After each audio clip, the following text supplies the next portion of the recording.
Story 1. The Red Ripper, the Butcher of Rostov, the Andrei Chikatilo horror. The most prolific serial killer the USSR has ever known, and the real reason Soviet mothers told their children, don't talk to strangers. They called him the Quiet Man, a grandfather, a teacher, a husband. He smiled in photographs. He brought candy to children. He offered help to the lost, the poor, and the desperate. But behind that soft voice was a rage so vast it swallowed over 50 lives. Young boys, teenage girls, women. He stabbed, he mutilated, he ate. And for 12 years, the Soviet police had no idea the monster lived among them, because monsters like him don't live in caves. They live next door. They shake your hand. They wave to your child at the bus stop. This is the true, horrifying story of Andrei Chikatilo. They called him Papa. To some, he was a helpful neighbor.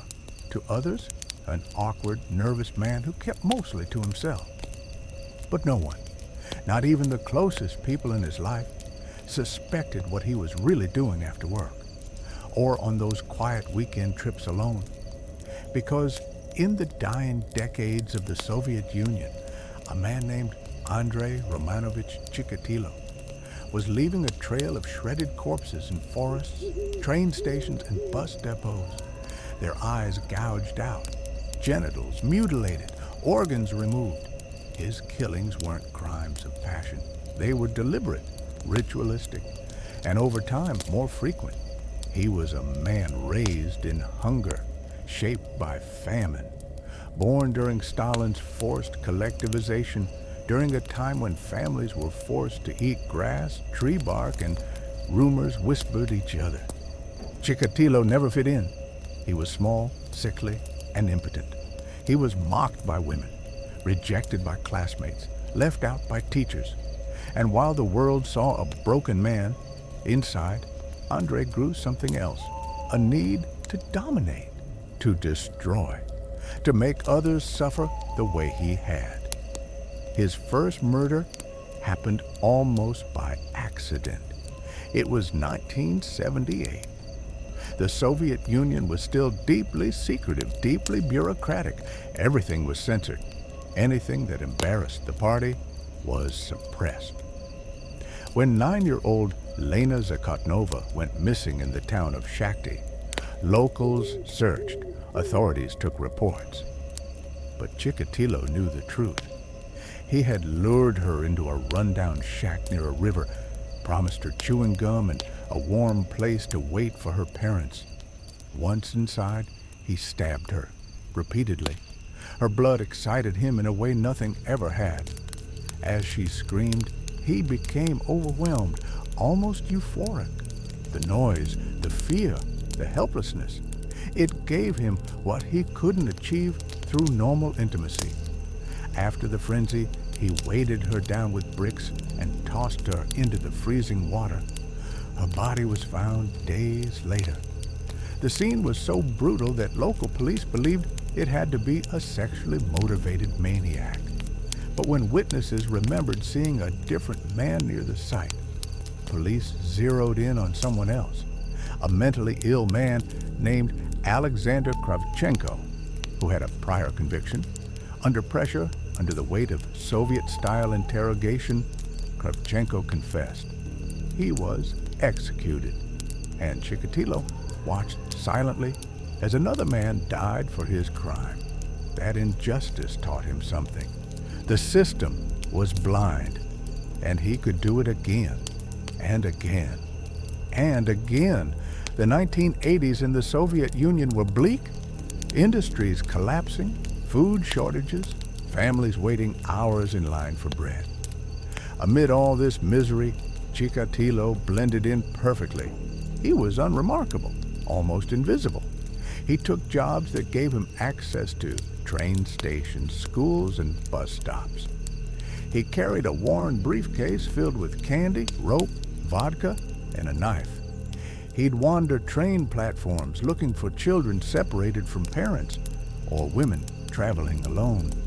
He had a practiced approach, small talk, sympathy, maybe a promise of help, a place to rest, something to eat. His victims rarely got past the first few steps. He'd lead them into the woods, or an abandoned building, or even sometimes just a quiet patch behind a station. And there, his madness took form.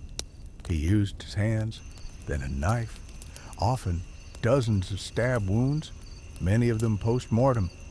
He'd remove eyes, believing that they captured the last thing the victim saw, that if left intact, they would reveal him. He cut out tongues, noses, sometimes genitals. On some occasions, he cannibalized pieces, chewed, tore, swallowed, not out of hunger, out of control, out of dominance, out of something even he couldn't name. His murders spanned years, from 1978 to 1990. Dozens of victims, mostly children and women, ages ranging from 7 to 45. And the Soviet authorities? They were lost. Handcuffed by their own secrecy, they didn't even want to admit that a serial killer could exist in their workers' paradise. That was a Western problem, not something that could happen in a communist utopia. As bodies piled up, they blamed drifters, mental patients, anyone but the real killer. In 1 year alone, over 200 people were investigated and arrested. Some were tortured, a few even confessed to crimes they didn't commit. But Chikatilo kept going. He had a wife, children, a job. He'd come home after a murder, sit at the table and eat borscht like nothing happened. The next morning, he'd read the newspaper, circling articles about the body they found. Sometimes he even attended the funerals. His job as a supply clerk kept him moving from town to town. He'd kill in one district, then disappear into another. The police never connected the dots. There was no central database, no national coordination. By 1984, the murder toll had grown too large to hide. Over 20 victims, many with similar mutilations. Still, the KGB downplayed the case. Local investigators working without public cooperation begged for help. But every time they mentioned the idea of a serial predator, they were shut down. Then, a breakthrough. Chikatilo was spotted at a train station behaving suspiciously.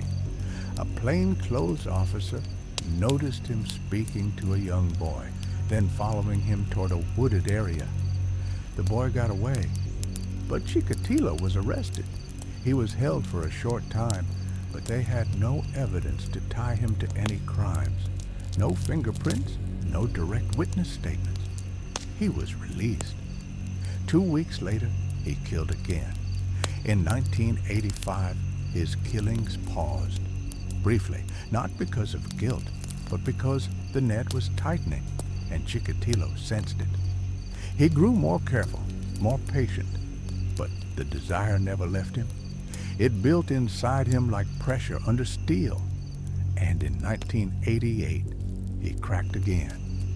This time, the body was that of a 15-year-old boy, stabbed over 40 times, found mutilated in the same forested stretch outside Rostov. Then, a 9-year-old girl. Then a woman with over 30 knife wounds, her eyes gouged, her nipples bitten off. He was perfecting his process. And the pain he inflicted was never random. It was theatrical. The more the victim screamed, the more aroused he became. He didn't kill to silence them. He killed to amplify their terror. Every act of mutilation was part of a private ritual, one he had rehearsed in his mind for decades. His body count climbed past 40, then past 50, and still, no one stopped him. A small group of detectives, working in secret unofficially, began to suspect what the party refused to admit. This was one man, and he was killing with purpose. They linked wounds, victim profiles, geographic proximity. But without computers or DNA access, it was like hunting smoke. So they did something desperate. They brought in a psychiatrist. In Soviet Russia, that was dangerous. It suggested weakness in the system. But they needed a profile. Dr. Alexander Bukanovsky was the man they called. He was brilliant, analytical, and unafraid to speak the truth. He studied every known victim, every scene. He crafted a detailed profile. Middle-aged, married, socially awkward, suffered from sexual dysfunction, possibly impotent, and likely had experienced childhood trauma, especially during the famine years. It was so accurate. It could have had Chikatilo's name on it. And yet, he still walked free. He killed again and again. Victims were found in bus stations, in swamps, and forests, and train yards. Some were so dismembered that identification took weeks. One girl's breast was found stuffed into her mouth. Another child had strips of flesh removed from his thigh. On one boy, Chikatilo had carved into his stomach post-mortem, just to see how it looked. Then, in November 1990, the break came. He was spotted again, acting suspiciously at a station in Novocherkassk. This time, he was stopped, searched, and held. His briefcase contained rope, Vaseline, a knife, and a pornographic magazine. They had him, but still, no confession. For 9 days, he said nothing. Then they brought in Dr. Bukanovsky, and something changed. The two sat across from each other in a gray room. No guards, no threats, just one man staring into the eyes of another and seeing the abyss. Bukanovsky didn't accuse, he empathized. He spoke of pain, of sickness, of urges too powerful to control. And slowly, Chikatilo began to talk. What followed was a confession that horrified even the most hardened officers. He didn't describe murder.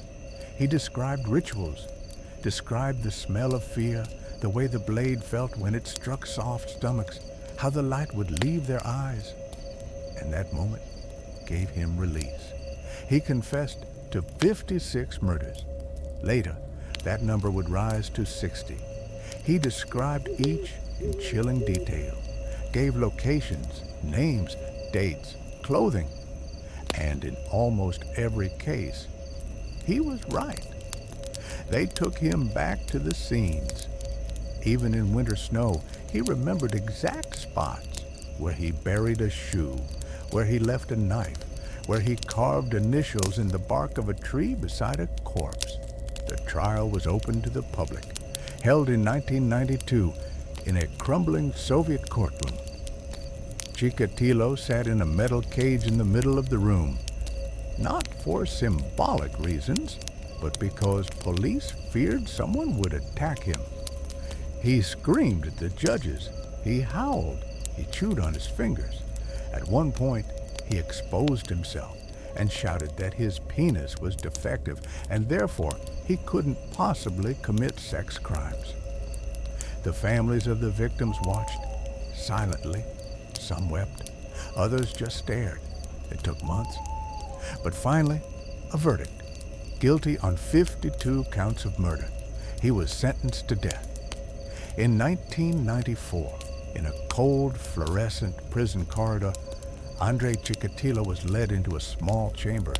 A guard approached from behind, and with a single gunshot to the back of the head, the butcher of Rostov was no more. He died instantly, but his shadow lingers.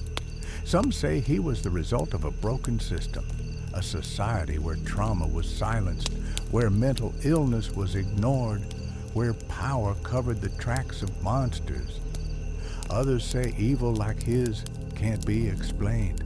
He killed children and women with the same detachment as a man swatting flies.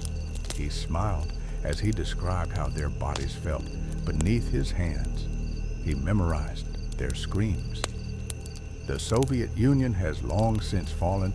The forest, where he dumped so many, is now overgrown, forgotten by most. But in the small towns where he walked, where he worked, where he watched his neighbors, the silence still whispers. They called him Papa, but he was the Red Ripper, the butcher of Rostov, and for 12 years he hunted in plain sight. Story 2, The House That Bled, The Horrors of Catherine Knight. He was found headless, his skin hanging from a meat hook, his body dismembered and cooked, served up with vegetables, a name tag beside each plate. And the woman responsible, she was a butcher, a mother, and the first woman in Australia ever sentenced to life in prison without parole. This is not a story for the weak. This is the story of Catherine Knight, and the night she turned her home into a slaughterhouse. She was born in 1955 in the small town of Tenterfield, New South Wales, under a shadow of scandal. Her mother, Barbara, had left her husband and 4 sons to run off with his co-worker, Ken Knight, a man known for alcohol-fueled rages and unpredictable violence. Catherine Knight was the product of that union. From her first breath, she was surrounded by chaos. Catherine's upbringing was far from normal. She grew up in the rural town of Aberdeen, a slaughterhouse town where the smell of blood was as common as eucalyptus in the wind. Her father, Ken, was a violent alcoholic who raped her mother up to 10 times a day, by Barbara's own later account. Catherine grew up watching beatings, listening to screams. The idea of love was twisted, interchangeable with control, pain, and domination. As a young girl, Catherine was quiet but volatile. She idolized her twin sister but hated most others. She was bullied in school, and when she fought back, she did so with a ferocity that stunned even adults. Teachers noted her wild mood swings and violent temper. One moment, she was silent and glassy-eyed. The next, she was threatening to stab a classmate with scissors. At age 15, Catherine left school, barely literate. She immediately took a job at the local abattoir, the slaughterhouse. She loved it. She said the place felt like home. While other girls her age were worried about lipstick and dances, Catherine was learning to disembowel animals with precision. She was quickly promoted to boning and gifted her own set of butcher knives. She hung them above her bed each night, so they'd always be handy, she explained. That same year, she met her first serious partner, David Kellett, a fellow abattoir worker. David was a hard drinker, traumatized by the deaths of his best friend in a train accident and his brother by suicide. Catherine and David bonded over mutual dysfunction, but their relationship wasn't love, it was war. Catherine was controlling, jealous, and violently unstable. She beat David with frying pans, chased him with scissors, and once slit the throat of his clothes after he returned home late from the pub. Still, he married her in 1974. On their wedding night, they had sex 3 times. And when David fell asleep, exhausted, Catherine tried to strangle him. Her reasoning: "You only did it 3 times." She became pregnant shortly after. When their daughter was born, things got worse. During a fight, Catherine placed the newborn on train tracks shortly before a train was due, then stole an axe and threatened to kill several people in town. The baby was saved by a bystander, but Catherine was briefly institutionalized. She checked herself out the next day. David eventually fled the relationship, terrified. Catherine spiraled. She cut up all his clothes, chased him down, threatened to kill him. Still, she moved on to new partners, each one suffering abuse at her hands. Her relationships followed a pattern: jealousy, violence, brief periods of calm, and then explosions. One boyfriend had his throat slashed while he slept. Another woke up with Catherine sitting on his chest, holding a butcher knife to his neck. She once killed his puppy in front of him to show what would happen if he ever cheated. But the man who would suffer the worst was John Charles Thomas Price, known to friends as Pricey. John was a father of three, a hard worker, and well-liked in Aberdeen. When he started dating Catherine, he knew about her past. Everyone did. But she was charming when she wanted to be, doting and intense. For a while, things were good. She moved into his home in 1995, but soon the pattern returned. Fits of rage, threats, violence. One day, after a fight over him refusing to marry her, Catherine filmed items in his home that were allegedly stolen from work and sent the tape to his employer. John was fired. When he threw her out, she returned the next day crying, apologizing, promising she'd change, and he let her back in. That mistake would cost him his life. In February 2000, things reached a breaking point. Catherine stabbed him in the chest during a fight. He survived and kicked her out again. But she returned just days later, calm and apologetic. On February 29, John went to work and told his co-workers that if he didn't show up the next day, it meant Catherine had killed him. They begged him not to go home. He said he had to check on his kids.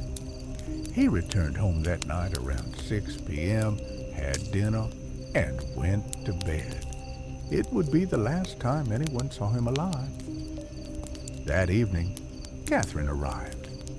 She made herself dinner, watched television, and later climbed into bed beside him. Sometime in the early morning hours of March 1st, 2000, she reached for the knives above her bed. She stabbed John 37 times. Most wounds were to the chest and back. Many were defensive. Blood sprayed the walls. He tried to flee, reaching the front door, but collapsed. Catherine dragged his body back inside. Then the true horror began. Using her professional butchering skills, Catherine skinned him, clean, methodical. From scalp to feet, she removed his entire skin in one piece, including his face, ears, and scalp. Like peeling off clothing, it was so intact, forensic experts said it could have been reassembled like a grotesque costume. She hung it on a meat hook in the doorway. Next, she decapitated him and cooked parts of his body. Flesh from his buttocks and thighs was roasted alongside baked potatoes, pumpkin, zucchini, cabbage, and gravy. 2 place settings were found at the dinner table, each with name cards bearing the names of John's children. His head was found boiling in a pot on the stove. Police arrived the next morning after John failed to show up for work. What they discovered inside the home defied logic and broke every hardened officer in the room. Catherine was found in a comatose state in bed, having taken pills in an apparent attempt to kill herself. She survived. The trial that followed was one of the most disturbing in Australian history. The crime scene photos were so gruesome that multiple jurors fainted. Catherine pled not guilty at first, but later changed her plea to guilty, likely to avoid the public disclosure of evidence. She showed no remorse. Psychiatrists called her sane but dangerous, a predator, not a patient. She was sentenced to life in prison without the possibility of parole, the first woman in Australia to receive that sentence. She remains incarcerated at Silverwater Women's Correctional Center in New South Wales. John Price's children live with trauma no sentence can erase. Friends and family carry scars from a crime so extreme it barely sounds real. But it was real. He loved a woman who turned their home into a butcher's shop. And Catherine Knight became a name etched into history, not for the love she claimed to give, but for the horror she carved into flesh and bone. Story 3. The Basement of Silence. The Kidnapping of Colleen Stan. She thought it was just a ride. A kind-looking couple, their baby in the back seat. How dangerous could it be? She was 20 years old, hitchhiking to surprise a friend in Northern California. It was 1977, and hitchhiking was common. Too common. The couple who pulled over were Cameron and Janice Hooker. He looked mild. She looked motherly. The baby slept in a car seat. Colleen smiled, climbed in, and thanked them. She would not see freedom again for more than 7 years. Colleen Stan was about to vanish into a nightmare, one that would play out in total silence inside a coffin-sized box beneath a couple's bed. Cameron Hooker wasn't just a kidnapper. He was a sadist, a master manipulator, and a man who dreamed of building a dungeon, of breaking a woman so completely that she would obey like a machine. And Colleen, terrified, isolated, and brainwashed, became his test subject. The moment the car passed the last gas station, everything changed. Hooker pulled off the road, held a knife to her throat, and forced a strange wooden box over her head. The box was padded, soundproof, cramped. It locked from the outside. It muffled her screams. He drove her to their house in Red Bluff, California, and dragged her into the basement. There, she was stripped, hung by her wrists, beaten, and left overnight. The next morning, she was placed inside a specially built wooden box under their waterbed. The box was smaller than a coffin. No light, no ventilation, just darkness and fear. Hooker called her Kay, or slave. She was not allowed to speak without permission. She was not allowed to move without instruction. Every day he reinforced her captivity, and soon he introduced something worse, a fictional organization called The Company. He told her they were watching, that if she ever escaped, they would kill her and her family. He showed her forged documents, fake rules, and staged phone calls. He broke her reality. Colleen believed. Even Janice, his wife, participated at first, but she was a victim too, abused, manipulated, complicit. For most of the next 7 years, Colleen lived inside the box. She was allowed out only to clean, cook, or be raped and tortured. She was whipped, electrocuted, burned. He tried to build a full dungeon, a soundproof chamber, but he never finished. Still, he trained her to call him Master, to kneel, naked, on command. She signed a fake slave contract, one that said she had willingly given up all rights. She believed she had no legal identity. The psychological manipulation was so complete, she thanked him for food, for air, for not killing her. In 1981, 4 years into her captivity, he let her visit her family with supervision. She smiled in photos, said everything was fine. Her family thought she had joined a cult. They never guessed she'd go back. But she did, because she believed if she ran, they would die. She returned to the box. In 1984, Janice reached a breaking point. Hooker had started grooming Colleen to become his second wife. He wanted Janice to step aside. Instead, Janice confessed. She took Colleen to a bus station and told her the truth. The company wasn't real. They were never being watched. She was free. Colleen went home. Hooker was arrested soon after. The trial was shocking. The jury could barely process the level of control, that a woman could go back, could live for 7 years in a box and never scream. Hooker was convicted of kidnapping and multiple counts of sexual assault. He was sentenced to 104 years. Colleen Stan survived. She never changed her name. She gave interviews. She worked to help others. She lived, but inside her, the box is still there. The silence, the obedience, the fear that someone is still watching. She was called the girl in the box, but she was never a victim. She was a survivor of something most of us can't even imagine. And inside a quiet California home, beneath a bed, a box still waits. A reminder of the darkness that lives not in dungeons, but in daylight, and in the people who smile as they drive past you, offering a ride. Story 4. The Torture Chamber, the Toy Box Killer. In the quiet town of Truth or Consequences, New Mexico, a name that once seemed odd and quirky would take on a far darker meaning.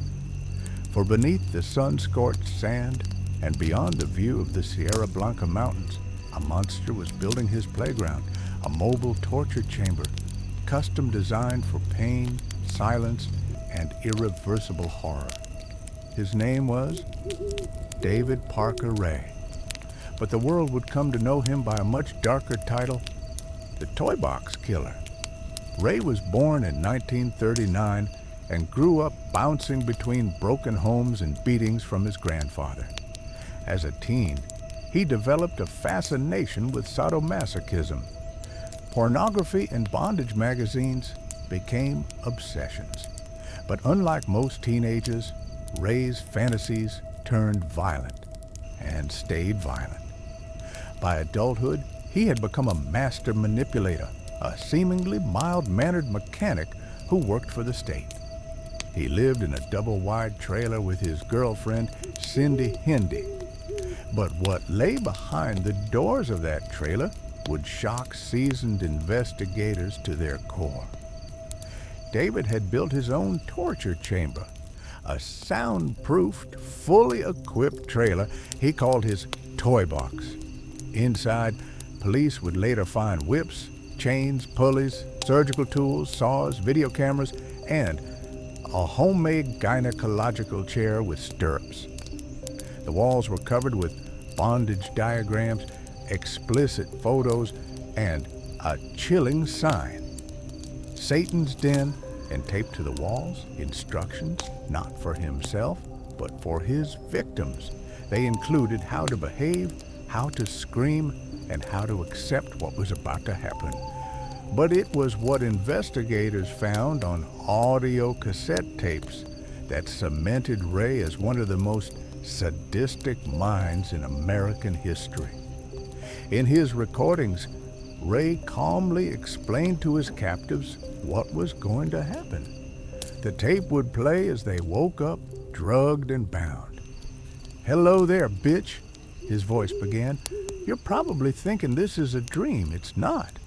You're here against your will. You're going to be kept here and used." He went on for hours. Cold, clinical, detailed. He spoke of how long he'd been preparing, of the other women who came before, of how he would test the limits of their pain. Some he let go, others never seen again. The number of victims is unknown. Ray claimed he'd killed none, but evidence suggested otherwise. Police discovered human remains, diaries, and souvenirs, necklaces, earrings, and personal items hidden away in labeled bags. One survivor, Cynthia Vigil, changed everything. In March 1999, Ray abducted her at knife point, took her back to the trailer, and began the process. Drugs, chains, torture. But on the third day, he left the keys on a nearby table. Cynthia took her chance. Naked and bleeding, she escaped, ran to a mobile home nearby, and called 911.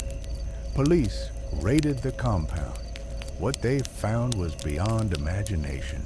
Torture tools, sedatives, videotapes of other women, and journals. Detailed logs of each session, each scream. David Parker Ray was arrested. So was his girlfriend Cindy, who admitted to helping lure women in. Some of those women, it was revealed, had been kept for weeks. Others were possibly buried in the Elephant Butte Reservoir, a place Ray often visited with a shovel.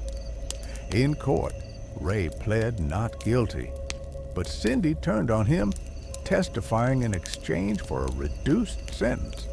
After years of legal battles, Ray was convicted on multiple counts of kidnapping and sexual torture. But just before he could serve his sentence, he died of a heart attack in 2002.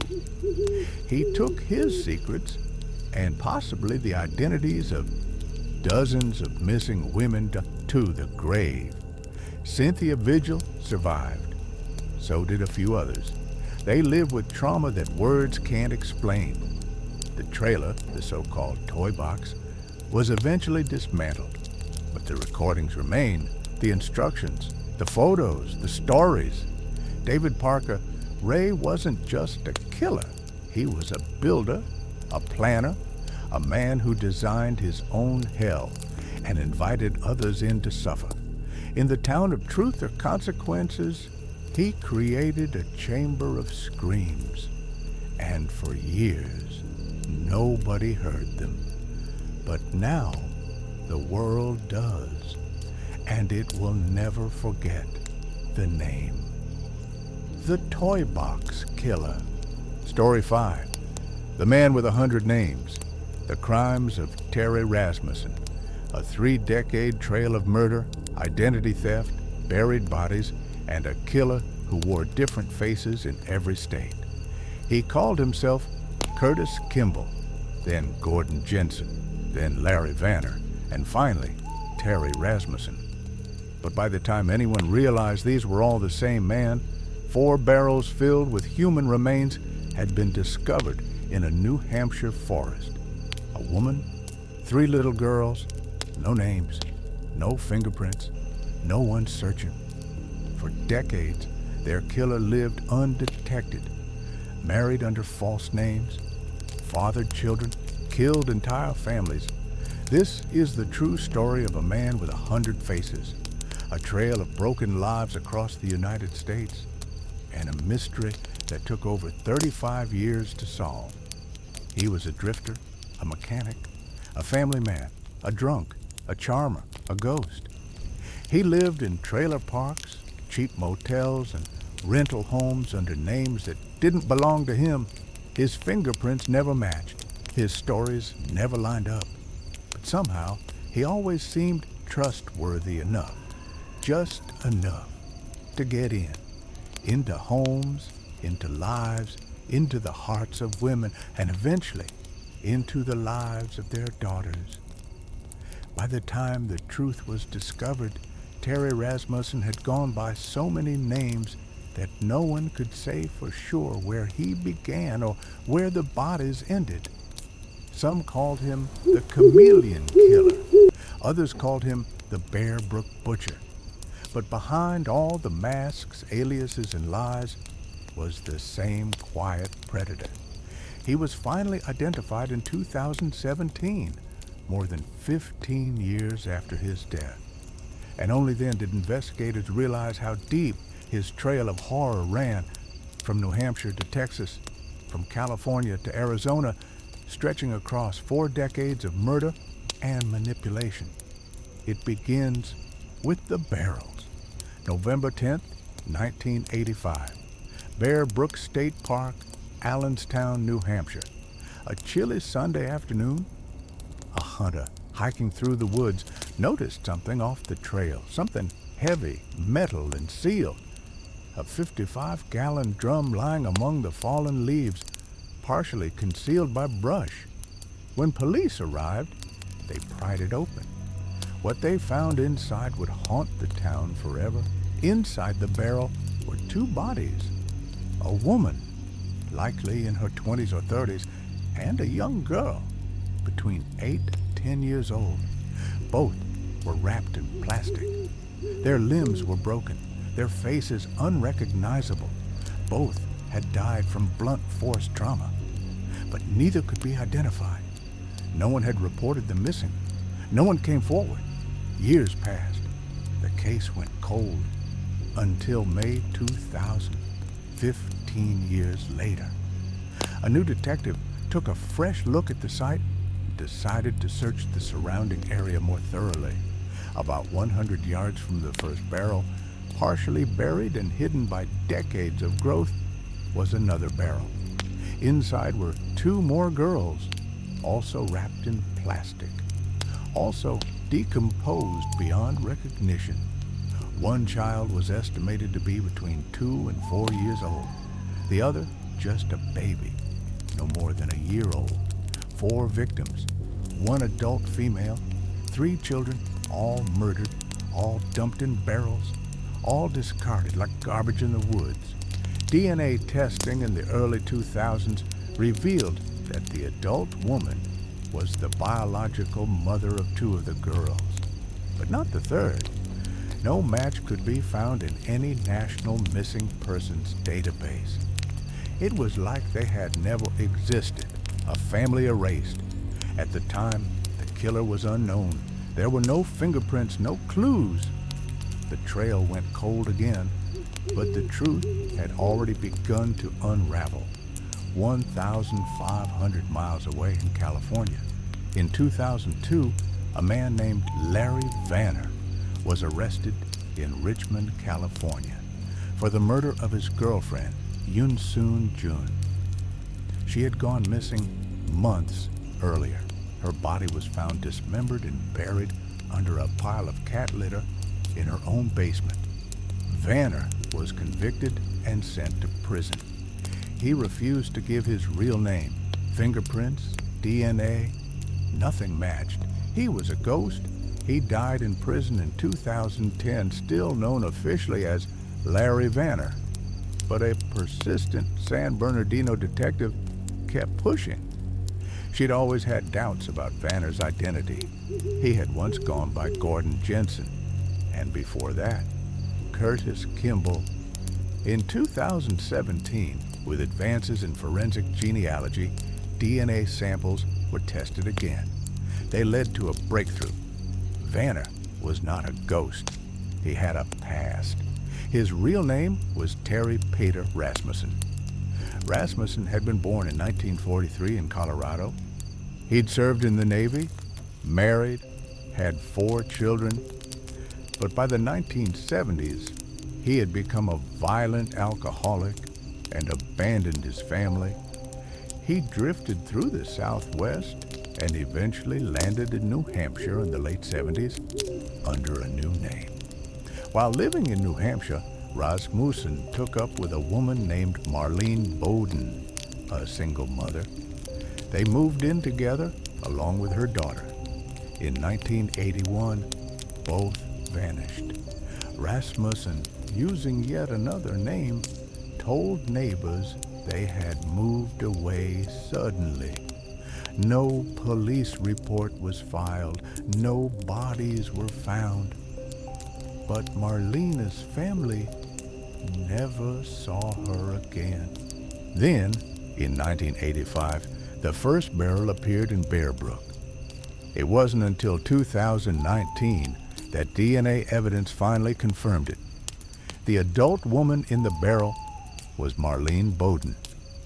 The 2 children beside her were her daughters. The third, unrelated girl, no one still knows her real name, but investigators believe she may have been another of Rasmussen's victims, possibly a child from a previous relationship, or a child he had abducted. By the early 1980s, Rasmussen had already moved on. He was in California under the name Curtis Kimball. He was arrested in 1985 for drunk driving, with a young girl in the car he claimed was his daughter. Her name was Lisa, but police became suspicious. Lisa didn't know basic information about her family. She was confused, disoriented. Later, after Rasmussen skipped bail, Lisa was placed into protective custody and adopted. In 2003, DNA testing revealed Lisa had no biological connection to Rasmussen. So who was she? It would take another 13 years to answer that question. In 2016, using the emerging technology of forensic genealogy, investigators tracked Lisa's DNA to extended relatives in the Midwest. Piece by piece, they built a family tree, reaching back generations, and eventually identified her biological mother as a woman named Denise Baudin, who had gone missing in New Hampshire in 1981, shortly after beginning to date a man named Bob Evans. Bob Evans was Rasmussen. Denise Baudin was never seen again. Her body has never been found. Lisa, her daughter, was likely kidnapped by Rasmussen and taken across the country. Investigators believe he may have murdered Denise in 1981 and kept Lisa as a trophy or leverage. She was just 5 years old when he began posing as her father. Now, the pieces were starting to fall into place.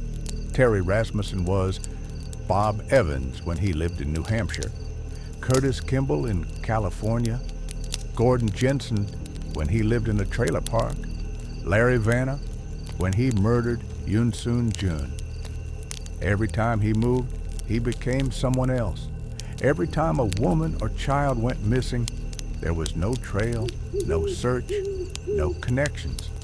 He hunted vulnerable single mothers, charmed them, inserted himself into their lives, and disappeared when things got complicated, often leaving no trace of them behind. By the time of his death in 2010, Rasmussen had likely killed at least 5 people, possibly more.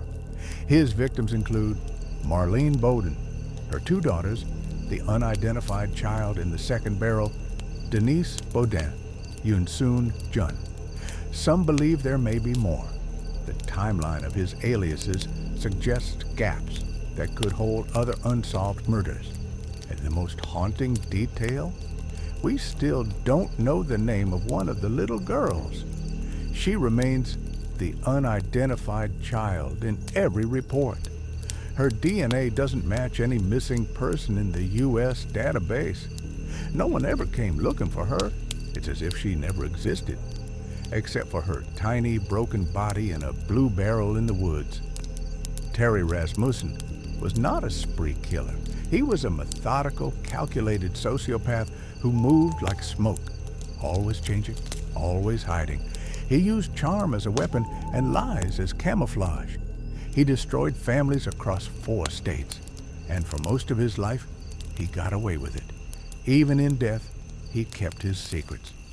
But science, DNA, genealogy, forensic persistence, finally told the story he never wanted uncovered. The man with 100 names was one of America's most elusive serial predators, and the forest of Bear Brook will never forget what he left behind.